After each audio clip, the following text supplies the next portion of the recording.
Welcome to The Smart Divorce on Divorce Source Radio, helping you move forward with focus, hope, and confidence, saving you time, money, and your sanity as you build a better life post-divorce. I'm Steve Peck.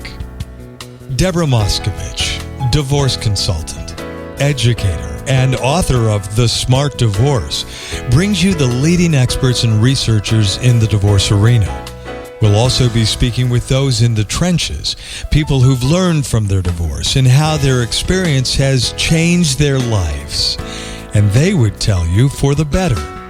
Deborah's learned that divorce can be a beginning, even if it looks like an end. Divorce can be rich in opportunity to learn and grow from. And we're going to explore how to take this information and create a positive post-divorce life. And now, here's Deborah. Hey, Steve, how are you? Wonderful. How are you? Well, I'm really well. We've got an interesting topic today. We're talking about problem-solving lawyers. Problem-solving lawyers. Absolutely. Isn't that what they're all supposed to be? Supposed to be, I think, is the operative word. You know, I've been told when my vast research through the Smart Divorce is lawyers are taught to take positions at law school. But really, when you get down to think about it, family law requires problem solvers. Yeah, makes sense. You know, family law, it's not a war to be won, but a problem to be solved. I heard that at a conference, that quote, and I thought that was brilliant.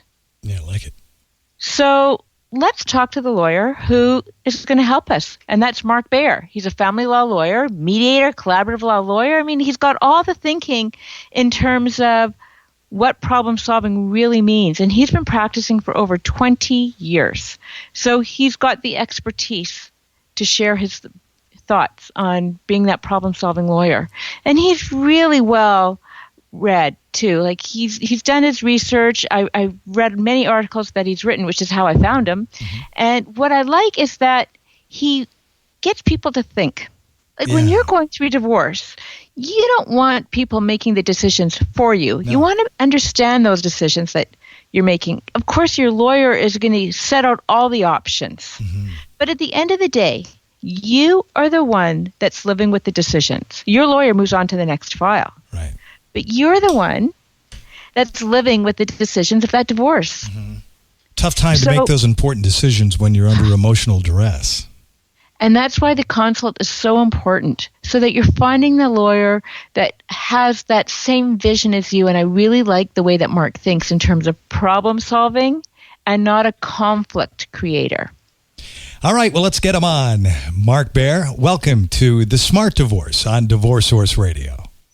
Thank you very much. It is such a pleasure to have you here. And I love some of the articles I've read that you've written because it makes you think. And I think that's what we want to do today is help people think about the divorce process in a different way so that they look for a lawyer who's a problem solver as opposed to a problem contributor or a conflict creator, as you call them. Exactly, a conflict creator. Why do you believe problem solving is a hallmark of a good lawyer? Well, even the American Bar Association on their website indicates that analytic or problem-solving skills are necessary for the development of a competent lawyer. The current dean of Stanford Law School, recently, I believe it was in May of 2010, said that good lawyers solve problems.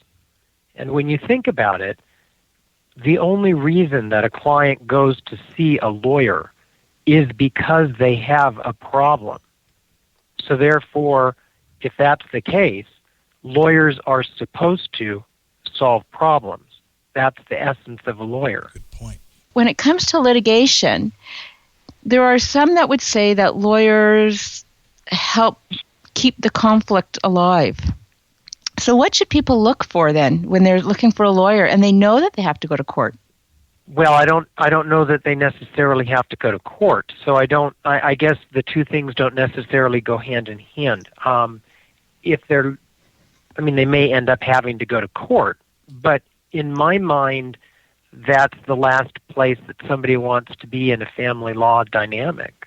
Mm-hmm. What I like to remind people is that there are situations in life in which going to court is okay.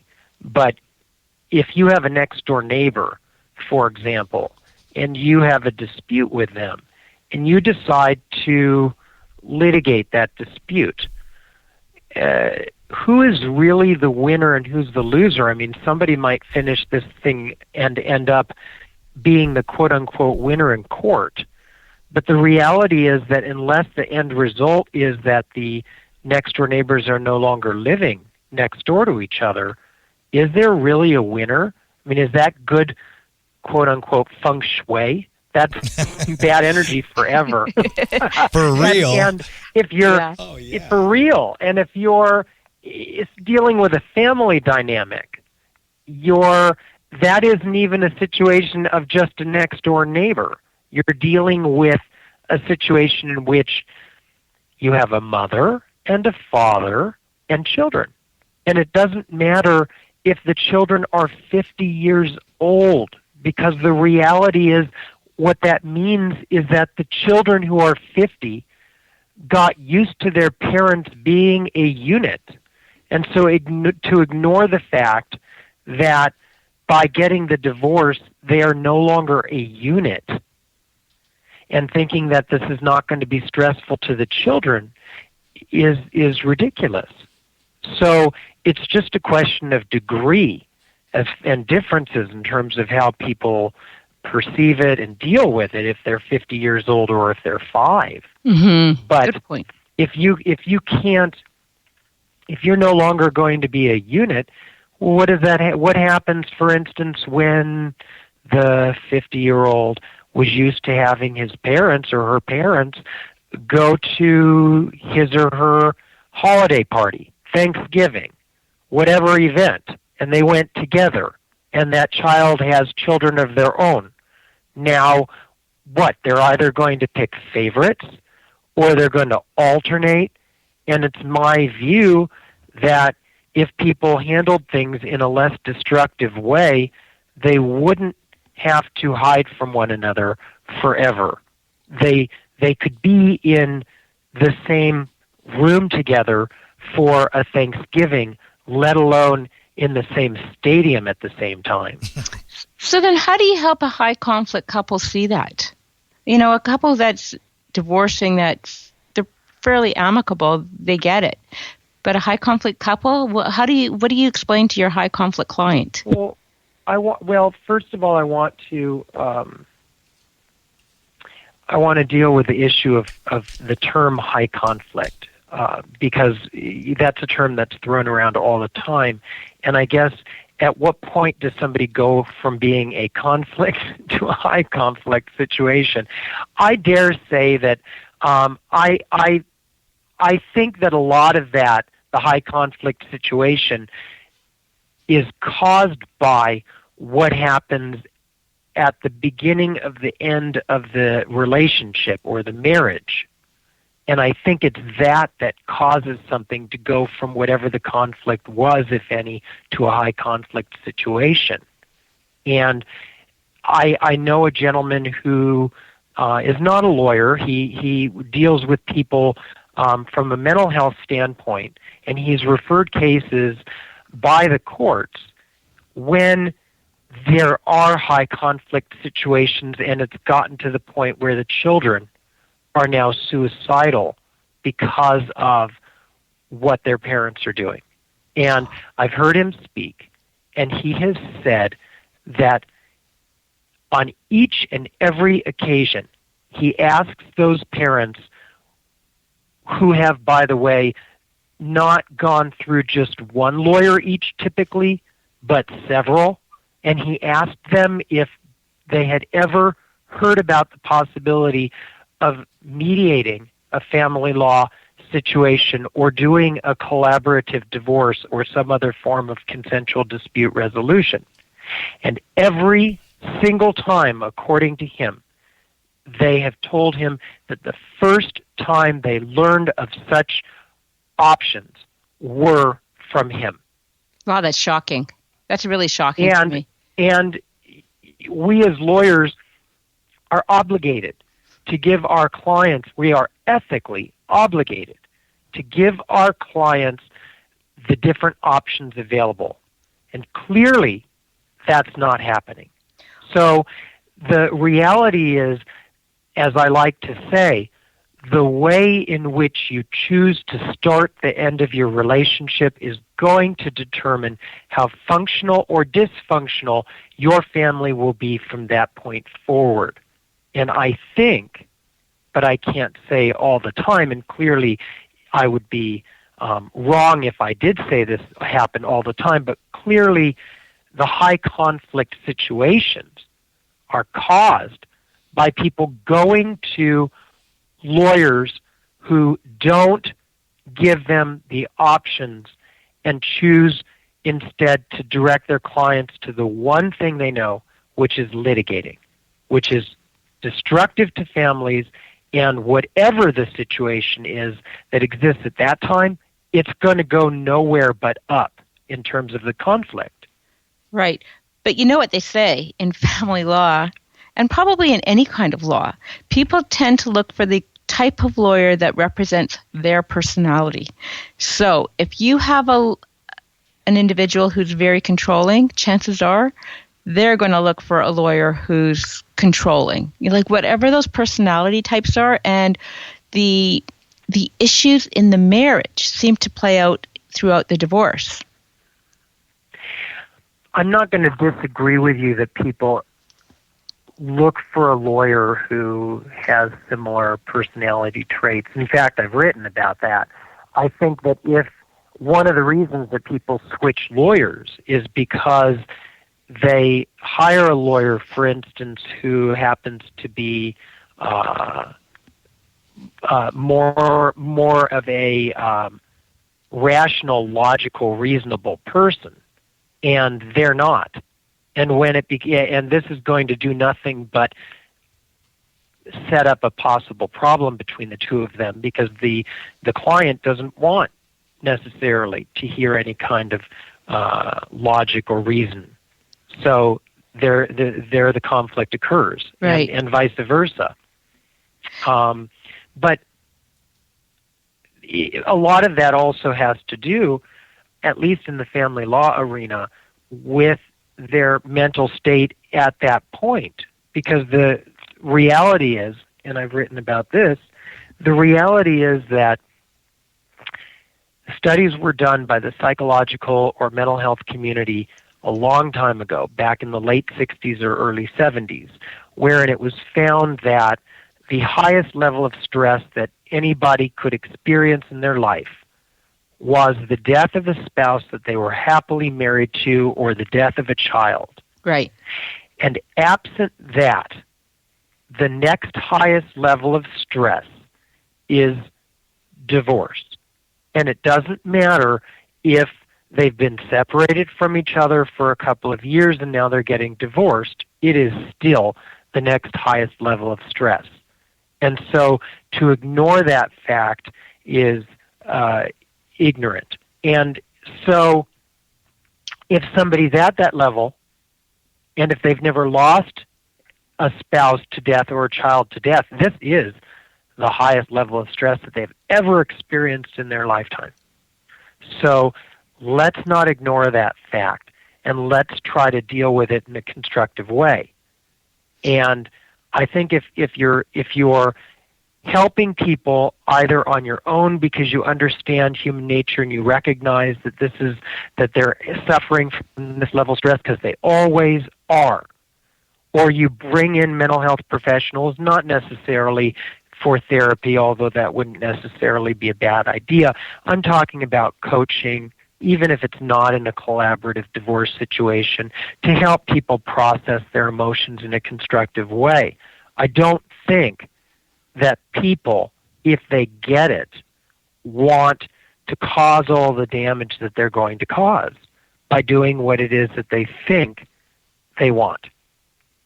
Right. So building on that, I've got a couple of things to ask you then. First of all, I read somewhere that you said the family law system in the United States destroys families. So if you want to then to look for a lawyer who's the problem solver, who is more settlement oriented, what should people be asking during the consult of a lawyer that that they're considering to retain?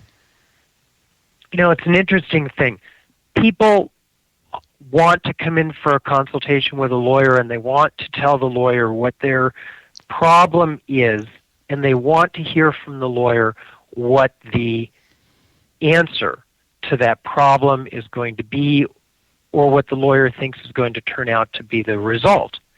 And the reality is that studies have been done, and what lawyers even realistically perceive as the ultimate result have been found to be wrong far more often than they're right. So it's not necessarily a good idea to go and do that. And then what are you going to do? Go and interview a lawyer who's going to tell you what it is that you want to hear? Because I've had people who have come in here and asked me questions, told me their situation, which I can understand why they want a certain thing. I'll give you the four examples. For example, a woman has a 5-year-old child. The father's never been in the picture. He knew it was his child.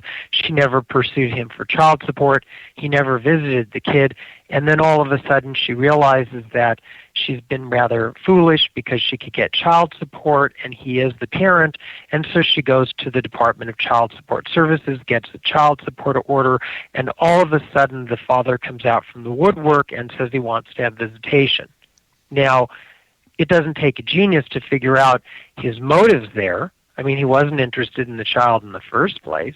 Now all of a sudden he wants it because he's having to pay child support. Well, child support happens to be tied to percentage of time that each parent has with the child. So if the father's going to get some more time or some time, he has the potential to reduce the amount of child support that he's paying. So every single time the woman will come in and say, I want him not to have any visitation at all with the child. Well, that's just not going to happen. No, children have a right. Children have a right to have a relationship with both parents.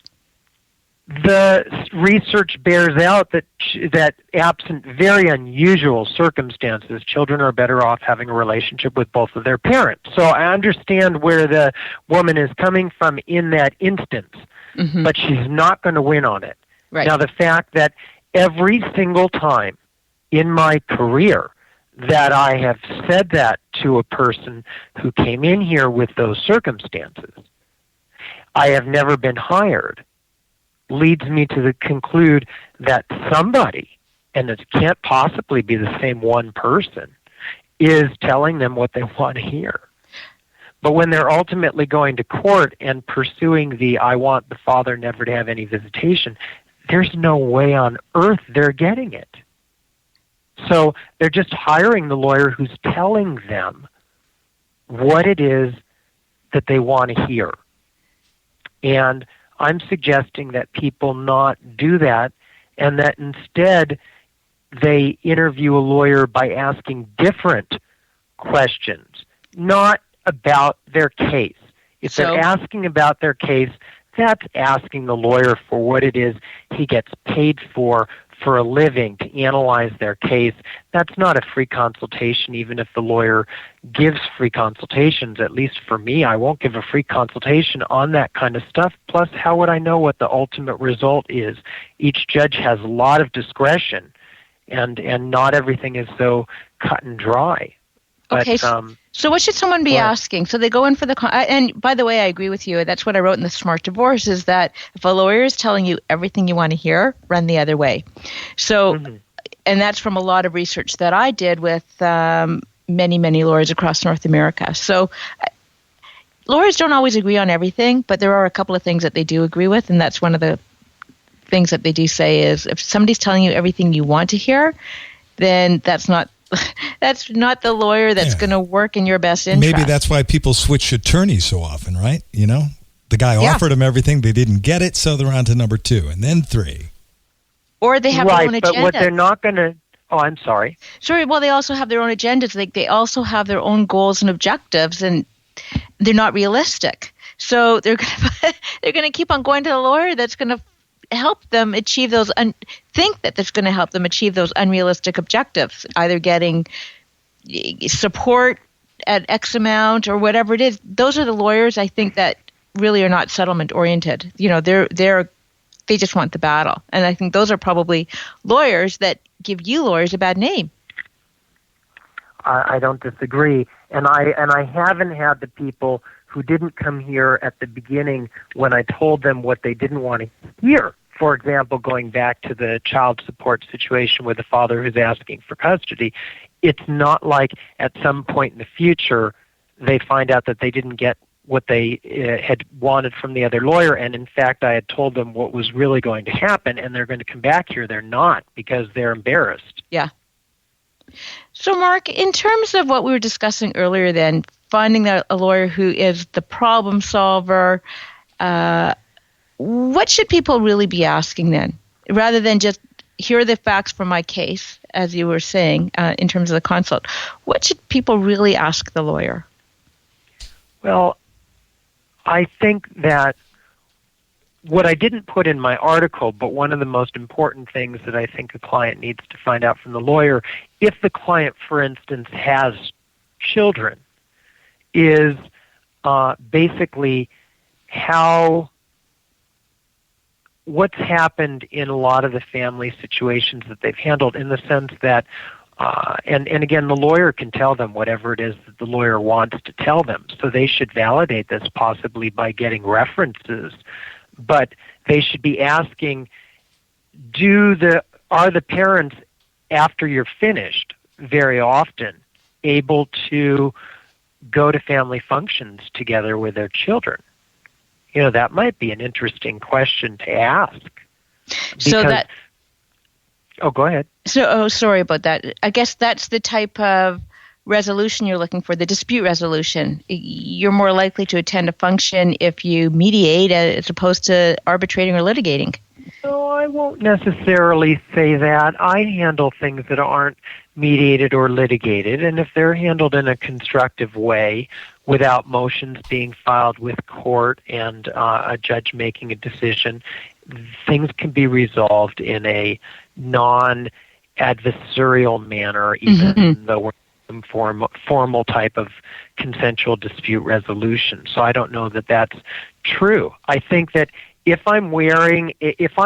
read a mediation book where they use this example. If I'm wearing a jacket, a sport coat that you think looks terrible on me, and you tell me so, and I liked that jacket, I'm going to feel uncomfortable for the rest of the day, especially if I value your opinion.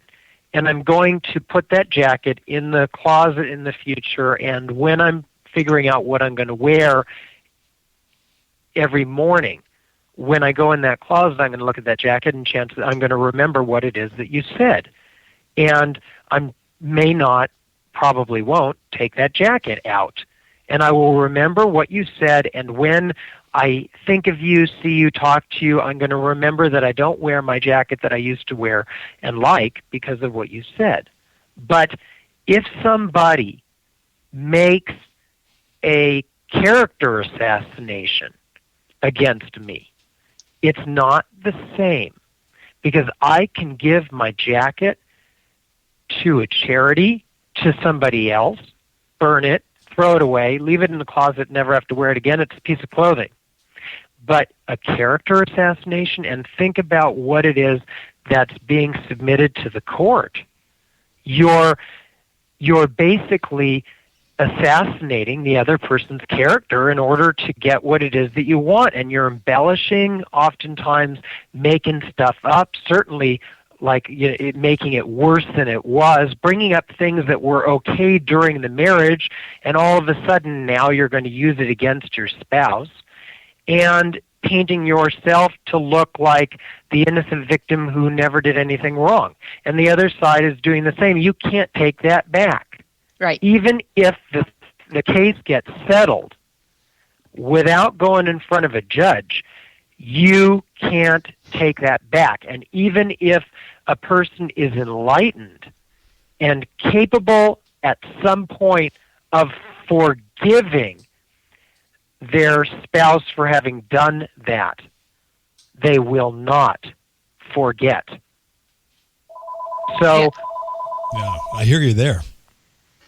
Been there. So, yeah. So I'm not. You can settle things without going down that path, even if you're not in mediation or collaborative. It just depends on the attorneys. I think if you get a problem-solving attorney on both ends, that's going to be far more likely. If you get a conflict creator on both ends, there's no likelihood that that's going to happen. And if you have a conflict creator on one end and a problem solver on the other end, I suspect it's going to come out better, based on my experience, than it would have if you had a conflict creator on both ends, because at least you have somebody there who's trying to give other options besides just going to court, because that's what the conflict creator knows, is the only thing we learn really in law school is going to court. We learn that here's what the law is, and either the facts apply to this particular law or they don't. The law applies to the particular set of facts or it does not. We don't learn how to solve problems. So when people are interviewing lawyers, they need to basically find out about a person, the lawyer. So what do they ask? With regard to his well, I would think that they need to ask, they should probably ask about undergraduate, because we know that law school, according to the ABA website, does not teach problem-solving skills. The dean of Stanford has said that traditional law schools don't teach problem-solving. So if you're going to be interviewing a lawyer, and we know that law schools don't teach problem-solving, and I want to be careful when I say that because the Wall Street Journal came out recently with an article which indicated that some law schools are starting to teach some classes in problem-solving. However, I think that they would want to know what the person's undergraduate background is. I never had anybody ask me about what my undergraduate background is. Well, why might that be important? Because there are certain majors where I think you're going to learn problem-solving skills, whereas in other majors you're not. And as an example, and I don't have that major, mine was economics business, which happens to be a problem-solving major day in and day out. You're having to look at cause and effect. If I tweak this a certain way, what is going to be the ultimate outcome, and how is that going to change? That's problem-solving. But I think everybody would agree that engineering is a problem-solving major. And for those of us who have met engineers in our life of whatever type, they solve problems. That's what they do. And they don't just solve it in their particular field. They, in every aspect of their life, they try to solve problems. That's what they were taught. That's how their brain works. I was told that lawyers in law school, they're taught to take positions. So having that kind of background really does help in family law then. You know, being more problem-solving oriented. I think so, yeah. I think so, because really the only thing that we are taught in law school, like I said, is to, well, I didn't say this exactly, but we're taught to not get emotionally invested, to separate the emotion from the issue, to spot problems, and to then find out, based on what the law is, how to address the problem. But that is one way of solving a problem. There are lots of ways to solve problems. The application of the law is only one. Taking something to a judge for a judge to decide on the case is one way to solve a problem. And like I said before, in family law, it should be the last. and filing something with the character assassination that goes along with it, I add in there because, like I said, if you're going to resolve the thing in some sort of mediation or settlement conference or informally, after you have done that, you can't take it back. Right. Would you say that a lawyer who is a mediator is more of a problem solver than a lawyer who doesn't mediate or who's known to be a hardcore litigator?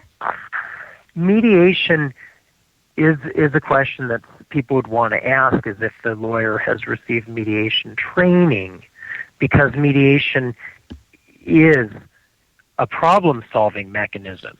We are one of the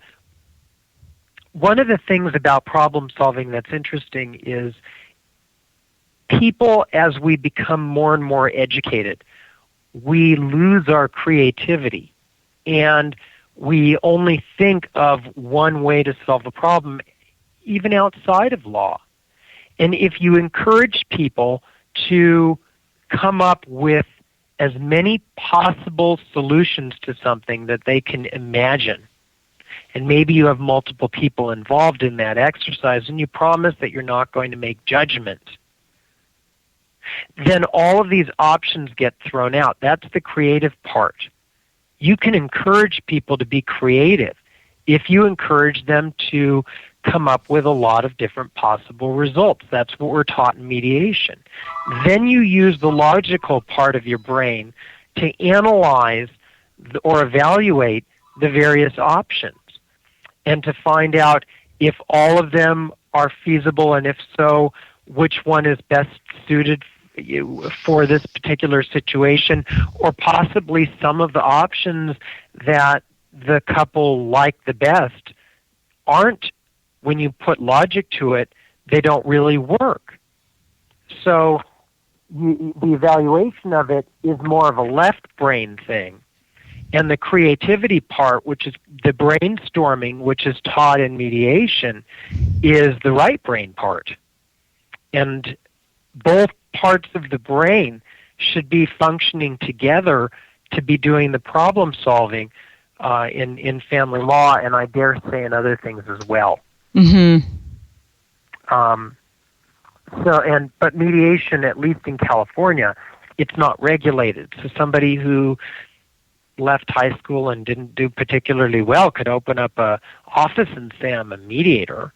They don't have to have any kind of formal training. So you need to be careful who you go to and who says that they're a mediator and what kind of training, if any, they did receive. And did they receive the 40-hour basic training 10 years ago and then never do anything as far as getting additional education? Because the best mediators tend to be those who are always adding new tools to their toolbox, and they read a lot of books, and they keep up on new ways of doing things and other people's suggestions that they may never have considered, take other trainings, do practices at the trainings and things of this nature. So that, yes, asking somebody if they're not a mediator but trained in mediation, and if so, how?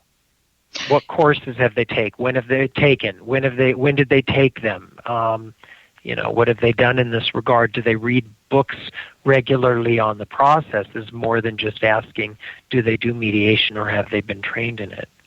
Those are really good points. I think that when people are looking for a lawyer, people have a pretty rough idea of questions to ask, but they don't necessarily have the right questions to ask of a mediator.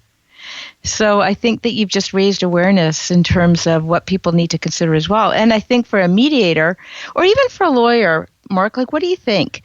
People have different areas of expertise, and do people probe that? Like, there are some lawyers that are more financially oriented, or some that are more seen as being child rights advocates. People do have their areas of expertise. That's true. And in mediation, I would think that's the same. There are some that are more financially savvy than others. So those are definitely questions that you have to probe. Well, maybe yes, maybe no. There are different types of mediation. There's evaluative mediation, which is more of settlement conference type things that lawyers typically think of, where you're evaluating somebody's position. There's facilitative mediation, where you're helping the couple come to a resolution without making evaluations. There's transformational mediation, where you're helping people learn to communicate better because, for instance, they need to be able to co-parent or they're continuing to operate a business together after it's finished. So there's different types. But if you're doing facilitative mediation and you're not being evaluative, then why would it matter if you have a better understanding of numbers or you don't? Well, what if you have a complicated? But what if you have a complicated portfolio that's being divided between the couple? Well, but it's not the mediator's job to do anything other than to help the couple reach an agreement using tools that they have learned to do so. So the mediator's not to evaluate stuff, really. And so if they have a complicated portfolio, then maybe we need to bring in a forensic accountant, or we need to bring in some regular accountant, or somebody else. Maybe we need to bring in a child specialist, for example. In a child situation, that's not the mediator's job. It's the mediator's job to help the people get past an impasse. Mm-hmm. That's the job, to help them get their matter resolved. That's it. Using creative means to get the matter resolved from a needs and interest-based standpoint.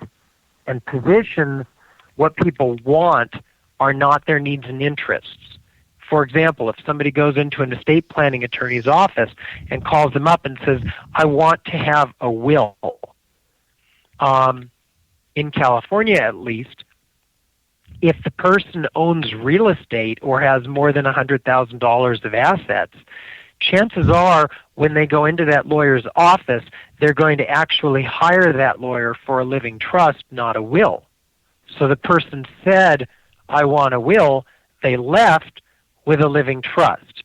If somebody comes to a lawyer's office in family law and says, I want a will, they're not going to say that because that's not why they're going to the family law lawyer's office. Mm-hmm. But the example is, if they come into a family law lawyer's office and say, I want a will, the lawyer is going to say, I'm going to do everything in my power to make sure that you get a will. Well, what if the will wasn't the best thing for the client? And what if the will is, and the will would be the house, for example. So by the time one of them, they're both arguing over who's going to get the house, and you could have resolved it in a different way to meet both of the underlying needs that they each had, but by the time you both get all the way up to the judge to find out who is going to get to keep the business or who is going to get to keep the house, by the time you both finished paying all your legal fees, there's a good chance neither of you could afford to keep the house, even if the judge gave it to one of you. So there's no problems to be solved any longer. Yeah. But there are other things that people could ask lawyers in order to find out if they're problem solvers. For instance, somebody could have played athletics and learned problem solving even though they may never have been taught it in any formal education. I don't think anybody would say that a quarterback would not have problem solving skills. That's that position in football requires it. So I think that there are certain extracurricular or life experiences that people could have in order to develop good problem-solving skills. You just need to ask about these type of things. If you've done stage acting, I don't care about TV acting that's not live or movies. because that can be taken, they could do take after take after take. But if you're doing a live performance, there's always going to be some problem. There's going to be a technical problem. Somebody, even if it's not you, is going to flub a line maybe. And every day it's going to be different. And you have to be able to think on your feet and solve problems in order to get through that performance and hopefully not have the audience recognize that there had been a mistake. Same with playing in a orchestra live. So there are things that I understand that I wasn't in Boy Scouts, but I understand I have no reason to doubt that if somebody was in Boy Scouts, they're going to learn certain problem-solving skills. Well, we know you definitely. Well, we know you're a problem solver. How do you communicate to your clients or to your prospective clients that you're a problem solver? How do you let them know?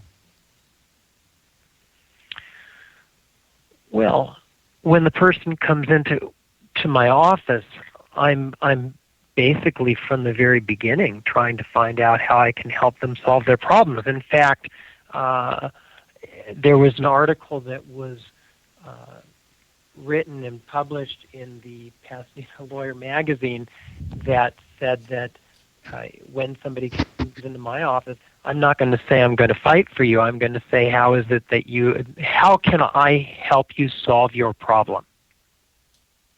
So the article basically was called Finding the Solution from August 9, 2011. That's what I do. So they're going to know that from the minute they come in here. Or they're going to know it before they came in here, which is why they will come in the first place. I like that. Well, I think you've really, we opened this up saying that you provoke people to think. And I think this has been a really thought-provoking interview. Oh, well, thank you very much. Thank you, Mark. It's been a pleasure. All right. It's been a pleasure as well. Thank you. A lot of good information from Mark Baer, Debbie. Oh, the information was fabulous. And what I really liked was how he enlightened us in terms of the different concepts that mediators can really pursue. Mm-hmm. So not only must you interview lawyers, but you need to interview a mediator to make sure that they've got the right skill set for you. It's why what you do and Divorce Source Radio does is so important, to educate people to know what to do, because you really don't if you haven't been taught. That's right.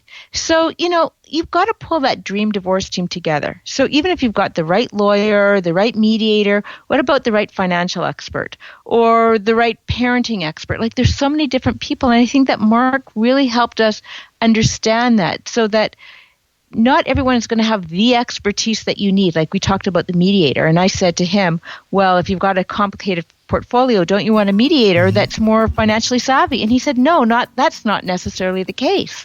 So it just goes to show you that you need to bring in the right individuals that are going to provide you with that assistance. Well, it's kind of saying it's not the mediator's role to do that.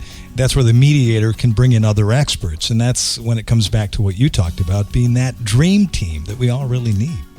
Yeah, the dream divorce team. And, people will say, isn't that a little bit expensive? Like, people ask me that quite a bit. Like, isn't it expensive to bring in this person and that person? But at the end of the day, when you really think about it, isn't it expensive to try to go back and repair mistakes if you can repair those mistakes? I had 3 attorneys. All right, so you take the retainer from the first 2 and just throw it away. Throw it away. It's another problem I have with some of these attorneys. Now you're getting me angry. I mean, attorneys will take your money as a retainer from time to time.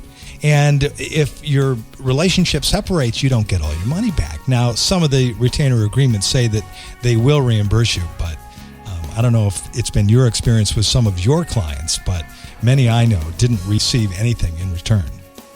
I'm surprised. And that's what I liked about our interview with Mark today, is that he talked to us about the problem-solving lawyer.